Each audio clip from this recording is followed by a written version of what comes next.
ರಾಷ್ಟ್ರ ರಾಜಧಾನಿ ದೆಹಲಿಯಲ್ಲಿನ ವಾಯು ಮಾಲಿನ್ಯ ಸಮಸ್ಯೆಯನ್ನು ಚಳಿಗಾಲದ ತಿಂಗಳುಗಳಲ್ಲಿ ಮಾತ್ರ ಪಟ್ಟಿ ಮಾಡಬೇಕಾದ ಸಾಂಪ್ರದಾಯಿಕ ಪ್ರಕರಣ ಅಂತ ಪರಿಗಣಿಸುವುದಕ್ಕೆ ಸಾಧ್ಯ ಇಲ್ಲ ಅಂತ ಸುಪ್ರೀಂ ಕೋರ್ಟ್ ಹೇಳಿದೆ.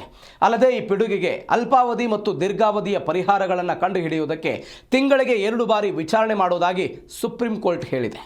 ಮುಖ್ಯ ನ್ಯಾಯಮೂರ್ತಿ ಸೂರ್ಯಕಾಂತ್ ಮತ್ತು ನ್ಯಾಯಮೂರ್ತಿ ಜೊಯ್ಮಲ್ಯ ಬಾಗ್ಚಿ ಅವರನ್ನು ಒಳಗೊಂಡಂತಹ ಸುಪ್ರೀಂ ಕೋರ್ಟ್ನ ದ್ವಿಸದಸ್ಯ ಪೀಠ ಕೃಷಿ ತ್ಯಾಜ್ಯ ಸುಡುವ ವಿಚಾರ ಅನಗತ್ಯವಾಗಿ ರಾಜಕೀಯ ವಿಚಾರ ಅಥವಾ ಅಹಂಕಾರದ ಸಮಸ್ಯೆ ಆಗಬಾರದು ಅಂತ ಎಚ್ಚರಿಕೆ ಕೊಟ್ಟಿದೆ.